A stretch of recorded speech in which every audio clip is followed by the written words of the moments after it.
States. How's it looking, Heidi, the rollout?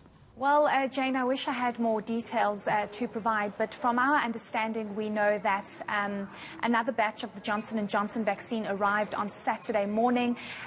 There was no pomp and ceremony like we saw previously, where media was allowed to be at the airport to see the vaccine come into the country. We're not exactly sure why. We've tried to reach out to the Department of Health to get further clarity as to how many batches and how many doses actually arrived on Saturday. We know it's 7 pallets, but we're not sure of the exact number.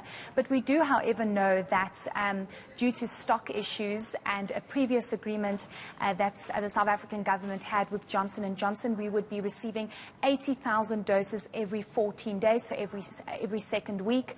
However, we understand that's been changed to lesser batches, and we understand this is because of concerns around stock issues, and this was expected, Jane, given the fact that countries globally are trying to get their hands on the vaccine as quickly as possible to try and create herd immunity, and South Africa moving into its possible third wave at the end of April, May. There is very big pressure for government to try and inoculate as many people as possible. Of course, government did say that they want to inoculate over 1 million people by the end of March. We're very far off, Jane.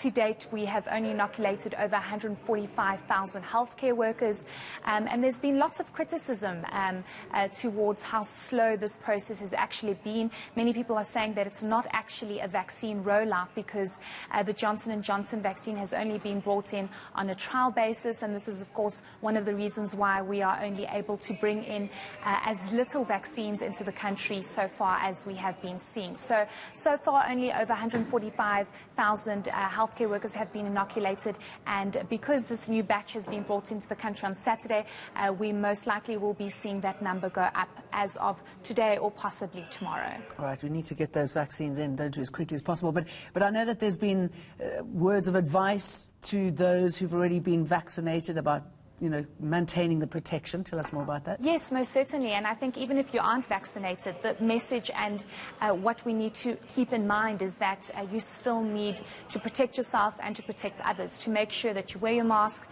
sanitize, social distance, and wash your hands with warm water and soap.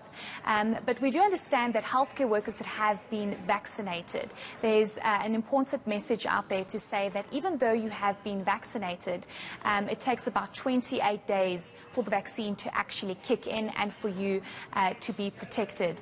But let's listen to Professor Becker, who provides further clarity on that. Very few vaccines can act that rapidly. We would see that with passive transfer of, say, monoclonal antibodies. But with immunity, we need to build our own immune systems, and that takes a bit of time. And when we look at the phase 3 study, what we see is some protection at day 7, a little bit more at day 14, but actually full protection only kicks in at day 28 after the vaccination. So people do need to be careful that they continue to carry out their NPI kinds of activities, are careful about where they mix and close encounters until at least day 28.